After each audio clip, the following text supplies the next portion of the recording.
కేవలం మీ నాన్నగారు ఎమ్మెల్యే అని చెప్పేసి మీరు రాజకీయాల్లోకి రావడం అనేది జరిగిందా, లేకపోతే మీరు రాజకీయాల్లోకి రావడానికి ఇంకేదైనా కారణం ఉందా? బ్లడ్లో ఉంది రాజకీయం. నేను ఫస్ట్ టైం వస్తున్నా అంటే మక్తల్ టికెట్ మీకే అని చెప్పేసి కూడా దాదాపుగా ఖరారైంది. చివరి నిమిషంలో శ్రీహరి గారికి ఇవ్వడం, సో అక్కడ ఎప్పుడు కూడా బాధ అనిపించలేదా సార్? ఇట్లా మిస్ అయింది అంటే ఆ ప్లేస్లో నేను ఉండేవాడిని, అది ఏమంటారు, ప్రతి చిరునవ్వు వెనుక బాధ ఉంటుంది. మహబూబ్నగర్ జిల్లా అంటే రకరకాలుగా చెప్పొచ్చు, కరువు కాటకాల జిల్లా అని చెప్పేసి కూడా చెప్పుకోవచ్చు. సో అట్లాంటి మహబూబ్నగర్ జిల్లాకి రేవంత్ రెడ్డి గారు న్యాయం చేస్తారని చెప్పేసి అనుకోవచ్చు. ఇన్ని ఏళ్ల తర్వాత ఇప్పుడు ఉమ్మడి మహబూబ్నగర్ జిల్లాకి రేవంత్ రెడ్డి గారు ముఖ్యమంత్రి కాకంటే ముందే ఎమ్మెల్యే ఉన్నప్పుడే జీవో 69 గురించి పోరాడింది. పేదల గడపన పొద్దును వై వెలుగులు పంచుదవో, ఆకలి కడుపుకు మెతుకును వై ఆకలి తీర్చుదవో. చాలా బాగా చెప్పారు. మరి ఇదే కాంగ్రెస్ పార్టీ కొత్త వారిని చేంజ్ చేసుకుంటున్నారు, ఎమ్మెల్యేలను చేంజ్ చేసుకుంటున్నారు, ఎంపీలను చేంజ్ చేసుకుంటున్నారు. అట్లాంటప్పుడు పాత వారికి గుర్తింపు ఏ విధంగా ఉంటుంది? కాంగ్రెస్ అంటేనే రాజకీయం భారతదేశంలో. కాంగ్రెస్ అంటేనే నేను అదంటలేదు సార్. ఇప్పుడు కొత్త వాళ్ళు వస్తే మీలాంటి వాళ్ళకి ఏదో ప్రిఫరెన్స్ ఉంటుంది అన్నది నా క్వశ్చన్. కాంగ్రెస్ పార్టీ మమ్మల్ని ఆదుకుంటది, అండగుంటది అని చెప్పేసి మీరు అంటున్నప్పుడు మరి వాళ్ళు వస్తే డెఫినెట్ గా వాళ్ళకే ఉంటుంది ప్రోటోకాల్ ప్రకారం. మీలాంటి వాళ్ళకి ఇక్కడ ఉంటుంది అన్నది నా క్వశ్చన్. దానికోసం నేనేం చెప్తున్నా అంటే వాళ్ళందరూ తయారు చేసింది కాంగ్రెస్ పార్టీ. కాంగ్రెస్ అంటే అవినీతి కాంగ్రెస్ అని చెప్పేసి అన్నారు సార్ మన మోడీ గారు. ఎలక్ట్రాల్ బాండ్స్ అనేది అవినీతిగా కాదా? నీ మీద ఖర్చు పెట్టి 1000 కోట్లు రాస్తావా అంటే రాస్తావా, రాయవా నీ కుటుంబాని కోసం? మళ్ళీ మా మీద బురదలుతుంది. ఇంకా ఉన్నత పదవులు అయితే నమ్మకం ఉంది, రాజకీయాన్ని కంటిన్యూ చేస్తారు. నా కార్యకర్తలకు కానీ నా నాయకులకు కానీ అర్హులైన కాంగ్రెస్ పార్టీ నాయకులకు కానీ ఏ మాత్రం కాంగ్రెస్ విస్మరించినా కానీ నేను కాంగ్రెస్ పార్టీలో ఉండి కొట్లాడతాను.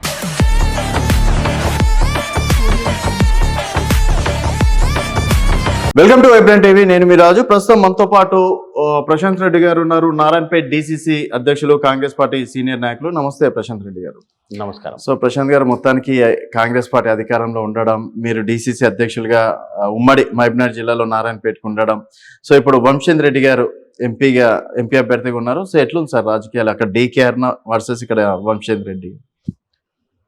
ఖచ్చితంగా రేవంత్ రెడ్డి గారి నాయకత్వంలో కాంగ్రెస్ పార్టీని పవర్లోకి తీసుకురావడానికి రేవంత్ రెడ్డి గారు చేసిన కృషి అంతా ఇంత కాదు. ఓకే. అటు బీజేపీ నుంచి, ఇటు టీఆర్ఎస్ నుంచి, బీఆర్ఎస్ నుంచి ఎన్ని కేసులు ఆయన అనుభవించి రాత్రింబవలు కష్టపడి కాంగ్రెస్ పార్టీని తెలంగాణలో పవర్లోకి తీసుకురావడం జరిగింది. ఇప్పుడున్న పరిస్థితుల్లో రాబోయే ఎంపీ ఎలక్షన్లో కూడా ఖచ్చితంగా 10 నుంచి 12 మినిమం ఓకే కాంగ్రెస్ పార్టీ తెలంగాణలో గెలవబోతుంది పక్క. ఎవరు ఏం చెప్పినా కానీ, బీజేపీ వాళ్ళు ఎంత ప్రలోభ పెట్టినా కానీ, బీఆర్ఎస్ వాళ్ళు బీజేపీకి ఆల్రెడీ సరెండర్ అయినా కానీ కాంగ్రెస్ పార్టీకి 10 నుంచి 12 సీట్లు గ్యారంటీగా రాబోతున్నాయి. ఓకే సార్, పక్కన 12 సీట్లు పక్కన పెడితే మీ జిల్లా విషయం చెప్పండి. మీ జిల్లాలో మీ క్యాండిడేట్ని గెలిపించుకుంటారా మీరు ఒక డిసిసి ప్రెసిడెంట్గా? As a DCC president Narayanpet జిల్లాకి నేను మా ఎంపీ అభ్యర్థి చెల్లా వంశీచంద్ర రెడ్డి గారు. వంశీచంద్ర రెడ్డి గారు 2 నిమిషాల్లో వంశీచంద్ర రెడ్డి గారు చెప్పాలంటే ఒక నిబద్ధత కలిగిన మనిషి. ఎన్ఎస్యుఏలో రాష్ట్ర నాయకుడు, is a president, NSUA president ఉమ్మడి ఆంధ్రప్రదేశ్కి. దాని తర్వాత పార్టీ లైన్లో యూత్ కాంగ్రెస్ ప్రెసిడెంట్ ఉమ్మడి ఆంధ్రప్రదేశ్కి. తర్వాత కల్వకుర్తి ఎమ్మెల్యే, తర్వాత ఏఐసిసి సెక్రటరీగా ఉన్నారు, and special invitee CWC member. ఎందుకు చెప్తున్నా అంటే ఒక ఎంపీ అభ్యర్థికి ఉండే లక్షణాలన్నీ ఆయనలో ఉన్నాయి. ఓకే. పార్టీ సిద్ధాంతాలు, ప్రజలతో మమేకమై ఉన్నాడు. ఎన్ఎస్యుఐ, యూత్ కాంగ్రెస్, ఏఐసిసి ఇక్కడ ఆల్రెడీ ఎమ్మెల్యేగా పనిచేసినాడు. ఇంతకంటే మంచి అభ్యర్థి 17 నేననే తెలంగాణ 17 నియోజకవర్గాల్లో మాకు దొరికినంత అంత మంచి అభ్యర్థి ఏ నియోజకవర్గానికి తెలంగాణ రాష్ట్రం దొరకలేదు. ఓకే సార్, మీ వంశేందర్ రెడ్డి గారి గురించి ఇంత బాగా చెప్పారు. అవతల సైడ్ ఆపోజిట్ పర్సన్ డికే అరుణ గారు, మాజీ మంత్రివర్యులు, ఉమ్మడి మహబూబ్నగర్ జిల్లాలో వాళ్ళకు ఒక కంచుకోటగా అని చెప్పేసి కూడా పేరుంది. సో అది మీకు కూడా తెలుసు. మరి డికే అరుణ గారిని ఢీ కొట్టడం, ఆషామాషి అనుకోవచ్చా? గతంలో థర్డ్ ప్లేస్కి వెళ్ళిపోవడం అనేది జరిగింది మీ వంశేంద్ర రెడ్డి గారు, నిబంధత కలిగిన కార్యకర్త నుంచి అంటున్నారు కదా. సో మరి ఇప్పుడు డి కిరణ్ గారు అయితే డెఫినెట్గా నేనే గెలుస్తా అని చెప్పి సవాల్ విసురుతున్నారు. ఏ అభ్యర్థి అయినా కానీ ఒక పార్టీ ప్రకటించినాక నేనే గెలుస్తా అని చెప్పాల్సిందే. ఓకే. కానీ యాజ్ అ డిసిసి ప్రెసిడెంట్ నేను మాట్లాడాల్సింది నారాయణపేట్ నియోజకవర్గం, మక్తల్ నియోజకవర్గం. మీరు మర్చిపోతున్నారు, 4 మండలాలు రేవంత్ రెడ్డి గారి నియోజకవర్గంలో కూడా నా కిందనే ఉన్నాయి. Okay. As a DCC president చెప్తున్నా. ఈ మొత్తము ఇన్ని మండలాల్లో 13 మండలాల్లో బీజేపీ వాళ్ళు కానీ అన్నమ్మ వాళ్ళు కానీ వాళ్ళు ఏమనుకుంటారంటే నాకు ఇంతకుముందు పరిచయాలు ఉన్నాయి, నాకు ఓట్ బ్యాంక్ ఉంది, నాకు పడుతున్నాయి అనుకుంటున్నాను. కానీ వచ్చిన 3 నెలల్లో కాంగ్రెస్ పార్టీ సాధించిన ప్రగతి, కాంగ్రెస్ పార్టీ ఇచ్చిన 6 గ్యారంటీలతో అటు మహిళలు కానీ, ఇటు కొత్తగా ఉద్యోగ నోటిఫికేషన్లు పడుతున్నాయి, అటు నిరుద్యోగులు కానీ, చదువుకున్న విద్యార్థులు కానీ ఎవరైతే ఉన్నారో వారందరూ కాంగ్రెస్ వైపే మొగ్గు చూపుతున్నారు. ఓకే. సో ఖచ్చితంగా మాకు పోటీయే గారంటున్నాను. అటు బీజేపీ కానీ ఇటు బీఆర్ఎస్ కానీ మాకు పోటీయే గారు. ఓకే. కాంగ్రెస్ పార్టీ ఖచ్చితంగా జయకేతం ఎగరేయబోతున్నది. అట్లే 2 నియోజకవర్గాల్లో లేకపోతే నారాయణపేట జిల్లాలో ఖచ్చితంగా కాంగ్రెస్ పార్టీకి భారీ మెజారిటీ వస్తుంది. ఓకే సార్, డెఫినెట్గా దీని గురించి మనం ఎలక్షన్స్ తర్వాత మాట్లాడుకుందాం. అండ్ మక్తల్ టికెట్ మీకే అని చెప్పేసి కూడా దాదాపుగా ఖరారైంది. చివరి నిమిషంలో శ్రీహరి గారికి ఇవ్వడం, ఇప్పుడు శ్రీహరి గారికి గెలవడం అనేది కూడా జరిగిపోయింది. సో అక్కడ ఎప్పుడు కూడా బాధ అనిపించలేదా సార్, ఇట్లా మిస్ అయింది అంటే ఆ ప్లేస్లో నేను ఉండేవాడిని అది ఇది అని చెప్పేసి? ఇప్పుడు ఏమంటారు, ప్రతి చిరునవ్వు వెనుక బాధ ఉంటుంది. ఓకే. కానీ ఎస్, లాస్ట్ మినిట్ వరకు నాకా లేదా శ్రీహరి అన్నక ఇద్దరి మధ్యలో పోటీ ఉండే.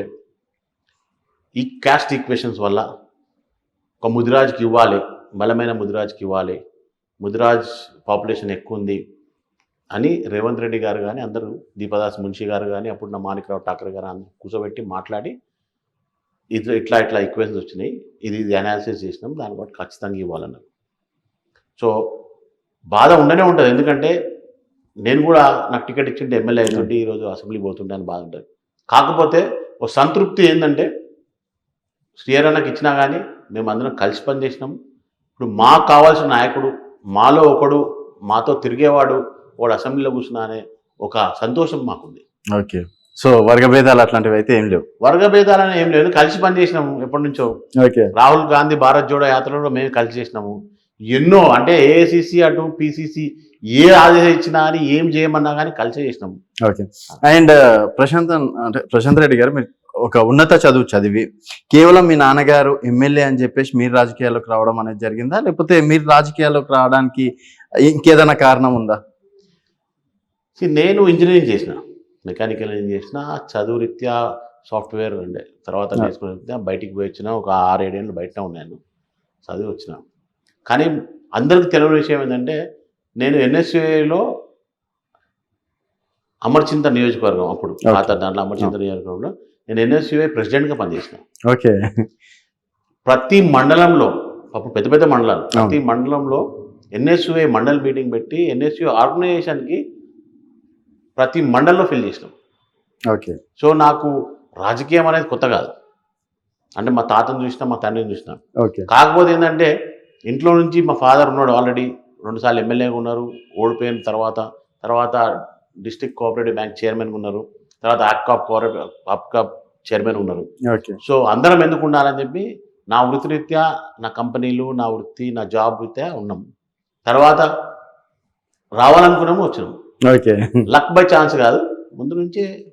అంటే అనిపించింది ఆ తర్వాత, ఇప్పుడు రాజకీయాలు అంటే విమర్శలు ఉంటాయి, తొక్కడాలు ఉంటాయి, తొక్కించుకోవడాలు ఉంటాయి, కక్షలు ఉంటాయి, కక్ష సాధింపు చర్యలు ఉంటాయి, సొంత పార్టీలో కూడా కొందరు వెనుపాటు పొడిచేటోళ్ళు ఉంటారు.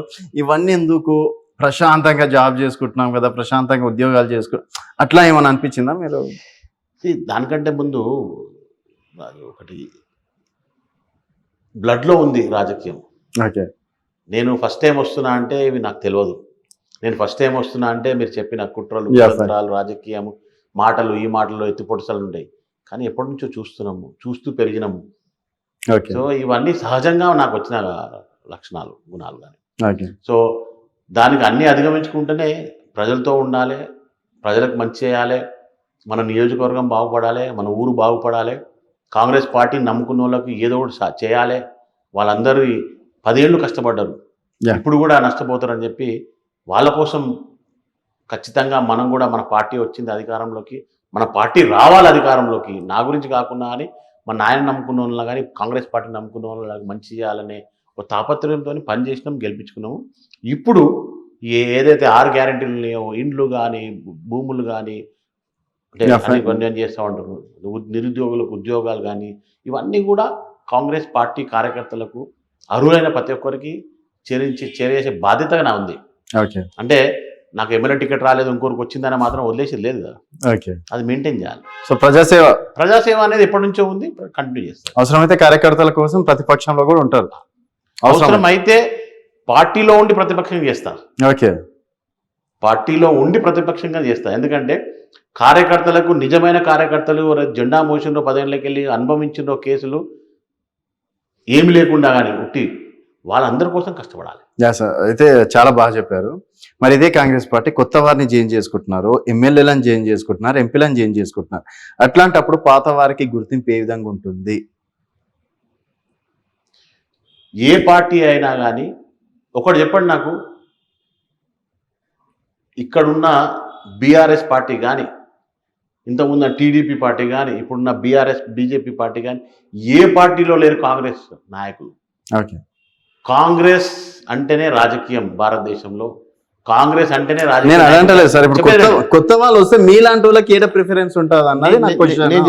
కాంగ్రెస్ పార్టీ మమ్మల్ని ఆదుకుంటది, అండగా ఉంటది అని చెప్పేసి మీరు అంటున్నప్పుడు, మరి వాళ్ళు వస్తే డెఫినెట్ గా వాళ్ళకే ఉంటుంది ప్రోటోకాల్ ప్రకారం, మీలాంటి వాళ్ళకి ఇక్కడ ఉంటుంది అన్నది నా క్వశ్చన్. దానికి వస్తున్నాయి. నేనేం చెప్తున్నా అంటే వాళ్ళందరూ తయారు చేసింది కాంగ్రెస్ పార్టీ.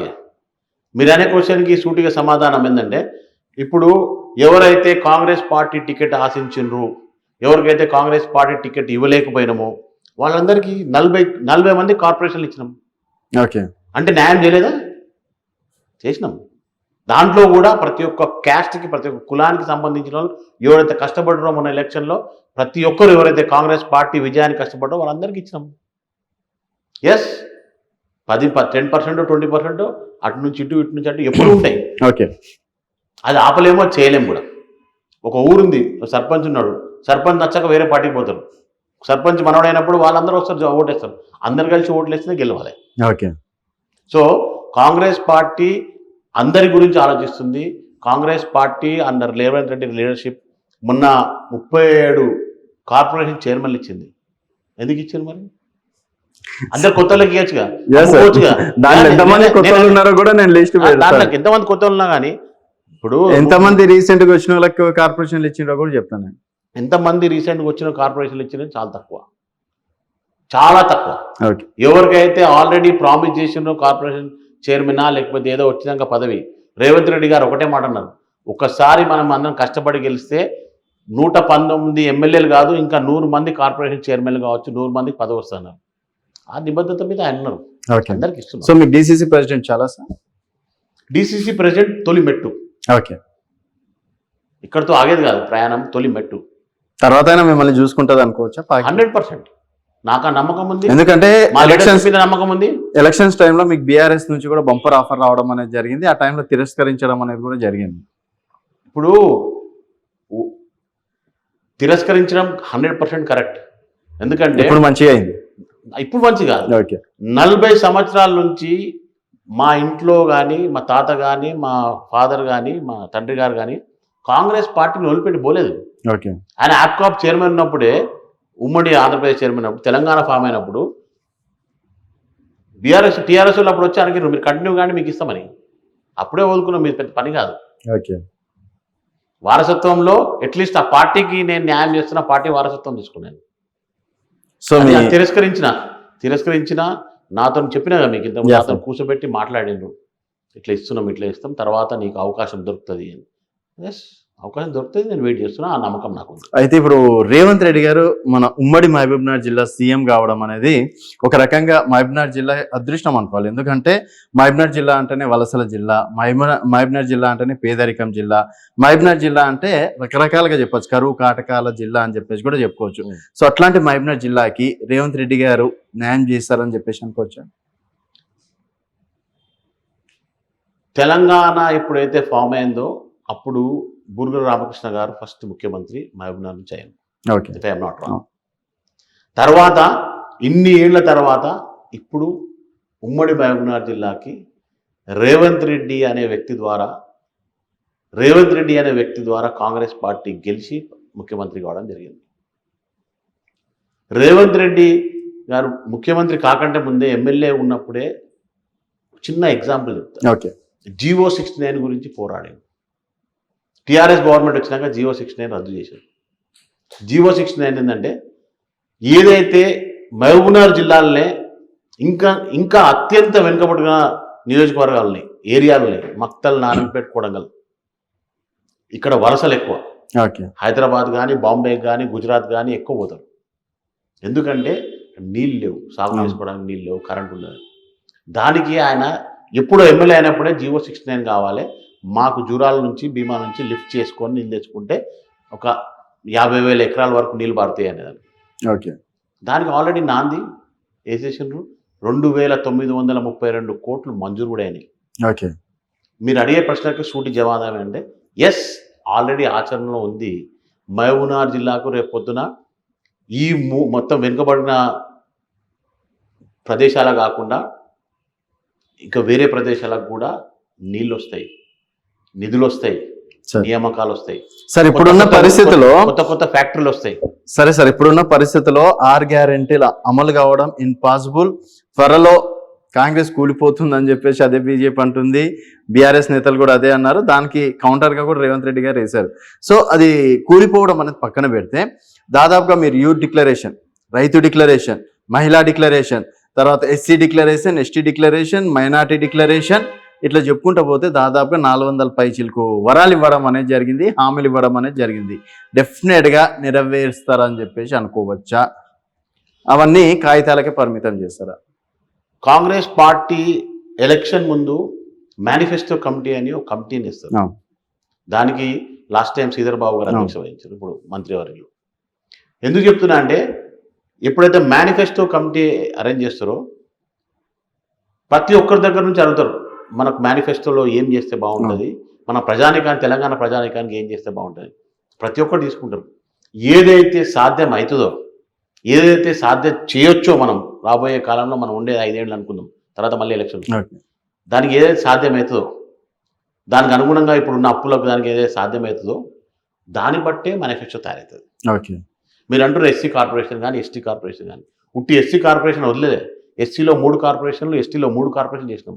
ఓకే. ఒకటి మాలలకు, ఒకటి మాదిలకు, మిగతా కులాలకు, ఒకటి ఆదివాసులకు, ఒకటి బంజారాలకు, మిగతా కులాలకు. ఎందుకు చేసినామంటే ఉట్టి ఎస్సీ కార్పొరేషన్ అంటే కొన్ని కులాలకే పోతున్నాయి ఎక్కువ ఫండ్స్ అని మాకు ఫీడ్బ్యాక్ వచ్చింది.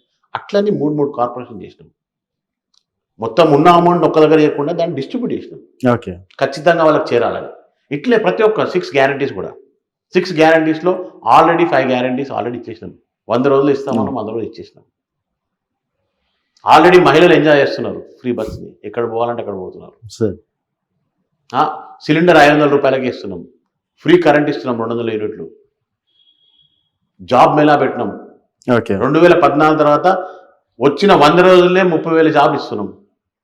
సార్ బీఆర్ఎస్ వాళ్ళు ఇచ్చినాయి సార్, యాక్చువల్గా మీరు నియామక పత్రాలు మాత్రమే ఇచ్చారు. నియామక పత్రం ఇప్పుడు ఇస్తున్నాం, మేము ఇప్పుడు పెట్టినాం. మొన్న ఇచ్చిన దాంట్లో గ్రూప్ 1 ఒకటి వేసారు, అది కూడా కొన్ని 50-60 పోస్టులు ఎక్స్ట్రా తోటి మాత్రమే.